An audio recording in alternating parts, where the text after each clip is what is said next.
Instructor Velthera had overseen combat training at the Galactic Military Academy for 18 years, but nothing had prepared her for the sight of human cadet Marcus Chen standing in the equipment bay wearing nothing more than standard-issue fatigues.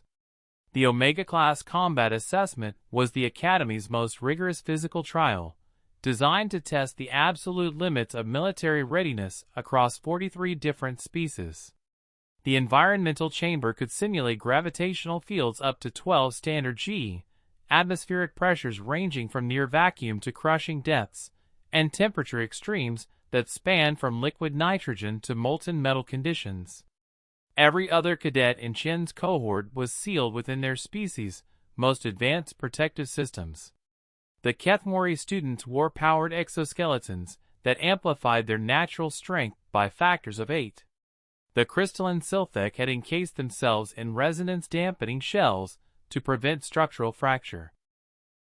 The aquatic Delmari floated in pressurized mobility suits filled with their homeworld saline solutions. Chen had declined the human-rated combat armor entirely. "Cadet Chen," Instructor Velthera addressed him through the intercom system. "Regulations require full environmental protection for Omega-class trials. The atmospheric conditions will exceed safe biological tolerances within the first 10 minutes. Chen shrugged, a gesture that somehow conveyed both respect for authority and complete confidence in his decision. "Ma'am, the armor restricts mobility. I've reviewed the drill parameters, and I believe I can complete the course more efficiently without it." Dr. Kexmol, monitoring from the medical bay, studied Chen's baseline physiological readings with growing concern. The human's cardiovascular system was operating at resting efficiency, his neural activity showed no signs of pre-combat stress, and his muscle tension remained at casual levels. "Instructor, Dr. Kexmol transmitted privately. Perhaps we should postpone Chen's trial until he agrees to proper safety equipment. The environmental hazards are specifically calibrated to test equipment limitations, not biological endurance." Through the observation portal, they watched as the other cadets completed their final equipment checks. Zex then of the Hegemony wore thermal regulation systems designed to maintain core temperature within 0.1 degree precision. Cadet Nyelvara's gravity compensators were calibrated to prevent her skeletal structure from collapsing under variable G-forces. The trial began with atmospheric decompression to 0.3 standard pressure, conditions that would cause immediate respiratory distress in most unprotected species. Chen's breathing pattern shifted slightly, becoming deeper and more controlled, but he showed no signs of hypoxia or panic. His skin coloration remained normal, his coordination remained precise, and his movement speed actually increased as he adapted to the reduced air density. "Impossible," whispered Cadet Velkarn, his optical sensors tracking Chen's progress through the obstacle course.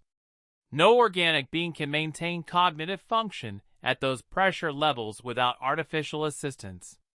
The course's second phase introduced gravitational variations, cycling between 0.2 G and 6.8 G in randomized intervals.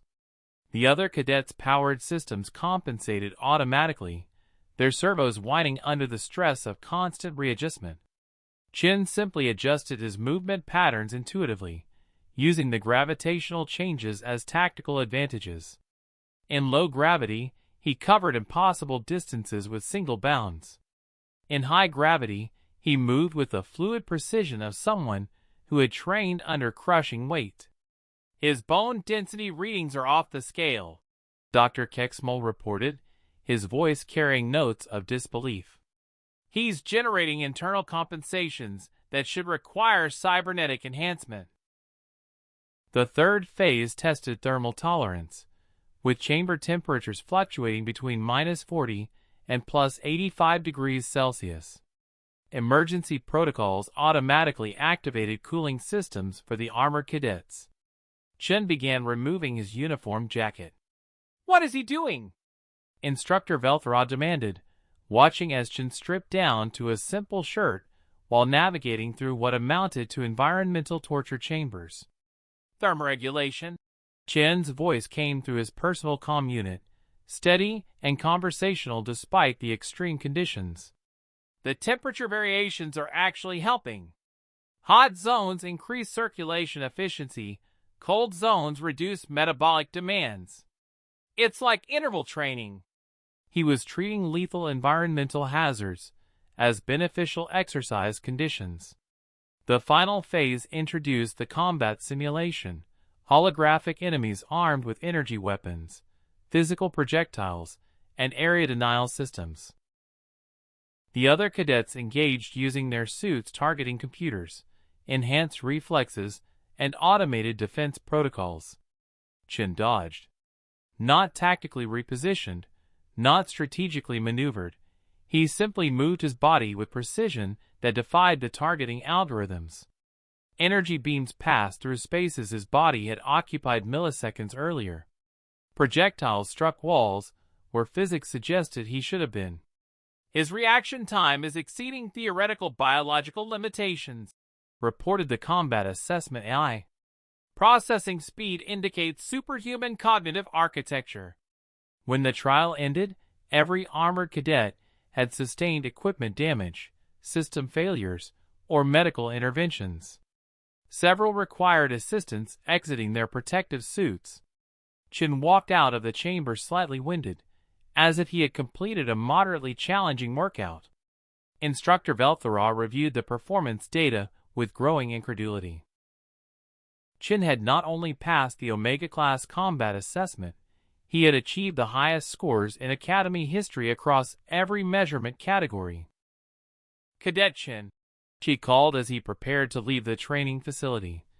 "How did you know you could survive those conditions without protection?" Chen paused, considering the question with the seriousness it deserved. "Ma'am, I grew up on a world where the environment actively tries to kill you from birth. This was actually pretty comfortable compared to a typical Tuesday back home." As Instructor Velthara filed her report, she realized that the Academy's most challenging training scenarios were merely recreational activities for species that had evolved on worlds where survival itself was a competitive sport. The Deathworlders hadn't been avoiding protective equipment out of recklessness.